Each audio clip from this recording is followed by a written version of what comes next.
সেই তুমি কেন এত অচেনা হলে, সেই আমি কেন তোমাকে দুঃখ দিলে,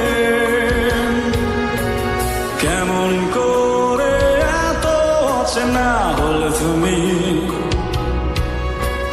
কিভাবে এত বদলে গেছি এই আমি।